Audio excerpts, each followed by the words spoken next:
mauti. Mauti maana yake ni nini?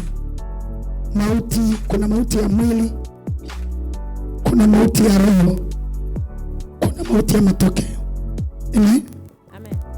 Mauti ya roho, roho inaondoka kwenye mwili kabisa.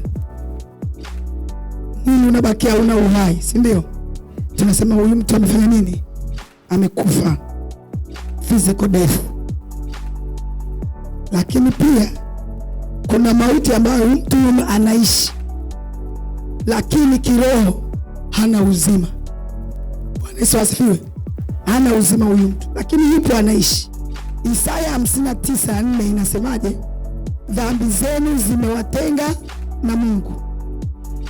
Dhambi zikiwatenga na Mungu, pale kuna mauti katika roho. Amen. Mtu ambaye uwepo wa Mungu uko ndani yake, huyo mtu ana mauti ya kiroho. Amen. Anaishi lakini hayuko na ile connection ya roho wa Mungu. Isaya 59:2 neno la Bwana linasema, lakini maovu yenu yamefarakanisha ninyi na Mungu wenu, na dhambi zenu zimeuficha uso wake msiuone, hata hataki kusikia. Bwana Yesu asifiwe. Kwa hiyo unaweza kugundua tuna watu wengi sana wanaishi huku duniani, lakini mahusiano yao na Mungu hayapo. Amen. Amen. Na Mungu ndiye chanzo cha uhuru wetu.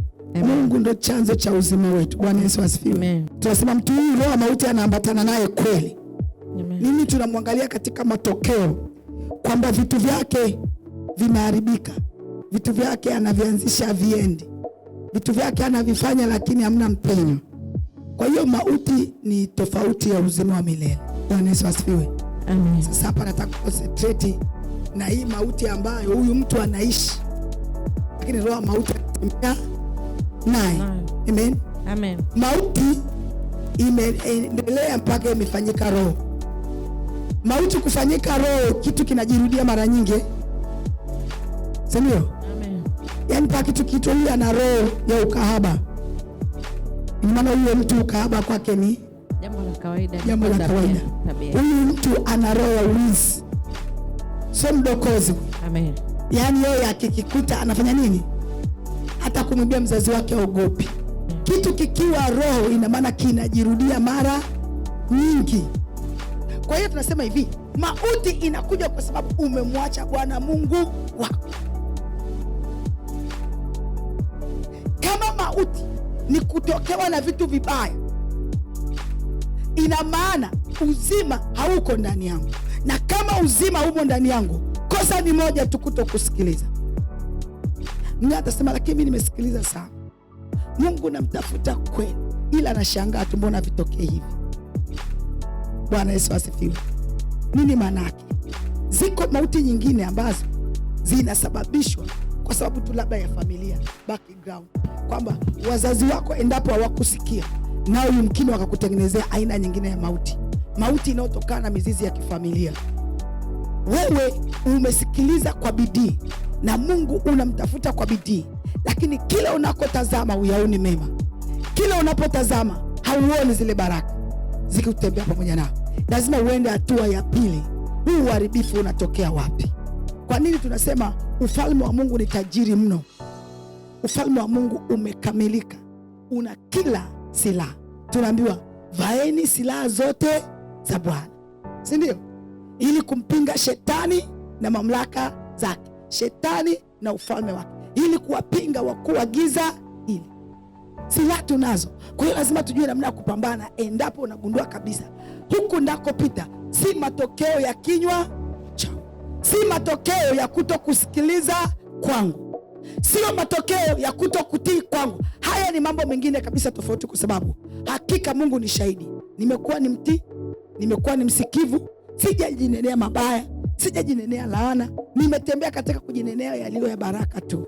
Nini? Kuna mauti nyingine yanayotokana kwa vinywa vyetu.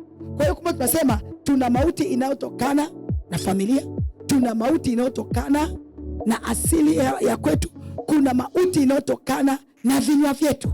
Bwana Yesu asifiwe. Mithali 18:20-21. Tumbo la mtu litajazwa matunda ya kinywa chake, atashiba mazao ya midomo yake. Mauti na uzima huwa katika uwezo wa ulimi, na wao waupendao watakula matunda yake. Tunaambiwa tutakapokuwa watii na kusikiza sauti ya Bwana, tutakaposhika maagizo yake. Nini maana yake? Siku zote hakikisha unatii maagizo ya Bwana kwa kujaza tumbo lako maneno ya uzima. Utashangaa, je, wako wajazao maneno ya uovu kwenye midomo yao? Ndio, kuna watu kila wakicha wanakiri udhaifu, kwamba wewe unamsikiliza Bwana Mungu wako kwa bidii, lakini unakiri udhaifu. Tumbo lako mlijaza mauti. Kama ulijaza mauti, tarajia mauti kuandamana naye. Neno la Mungu linasema hivi, aliyependa kulaani, anasema laana ikamvaa kama vazi. Wewe unapenda kulaani, laani, uwe na uhakika laana zitakuvaa kama vazi. Mtu aliyevaliwa na laana kama vazi, huyo mtu kwake hana uzima wa milele. Kwa hiyo hata kama anamsikiliza Bwana, lakini yeye anapenda kulaani, kulaani nako kukamvaa kama vazi. Na kama kulaani kwako kumekuvaa kama vazi, uwe na uhakika laana zitaambatana na wewe. Bwana Yesu asifiwe. Nini maana yake? Yakobo anasema haiwezekani hicho kinywa kikatoa laana na kikatoa baraka, lazima kitoe upande mmoja. Bwana Yesu asifiwe. Nini maana yake? Jitahidi sana kutoa baraka kuliko kutoa laana. Mimi nawaambiaga watu, wewe mtu anakukasirikia una laani, fikiria wewe mlaani, umelaani mtoto wangu, kesho amekuwa mkamwana wako. Bwana Yesu asifiwe. Umelaani kijana wangu, kesho amemuoa binti yako. Kwa maana hiyo, changamoto ya laana ni midomo yetu. Kuna watu wanapenda kulaani, aisee, watu wa Kilimanjaro, wale mabibi zetu wale, kitu kidogo tu wanalaani. Bwana Yesu asifiwe. Kuna wanaofikia mahali wanalaani watoto mpaka wanavua nguo. Wewe afu mtoto akishindwa kukuletea sukari, unasema ameshindwa kukuletea sukari, kwamba mimi nilizaa uchafu, mwenzangu alizaa watoto. Kinywa chako kinajaza nini? Wewe unalaani watoto wa tumbo lako kwa midomo yako. Ina maana wewe kusamehe kwako sio sehemu ya maisha yako. Wewe ni laana tu, uwe na uhakika hizo laana zitaambatana na wewe. Kwa nini? Kwa sababu kila siku uneni mema unanena laana, na laana zinatembea na wewe. Sasa mtu anayetembea na laana, shida yake ni nini? Ameshindwa kutokutii kumtii Bwana. Bwana Yesu asifiwe. Soma hapo kwenye Torati 28:15, anzia 15. Kumbukumbu la Torati 28:15. Lakini itakuwa usipotaka kusikiliza sauti ya Bwana Mungu wako, usiangalie kufanya maagizo yake yote na amri zake ni kuagizazo hivi leo, ndipo zitakapokujia laana hizi zote na kukupata. Rudia tena hapo. Lakini itakuwa usipotaka kuisikiliza sauti ya Bwana Mungu wako, usiangalie kufanya maagizo yake yote na amri zake ni kuagizazo hivi leo, ndipo zitakapokujia laana hizi zote na kukupata. Bwana Yesu asifiwe. Amen. Usipotii, usiposikiliza sauti ya Bwana Mungu wako na maagizo yake usipoyatekeleza, ndipo hizi laana zitatembea na wewe.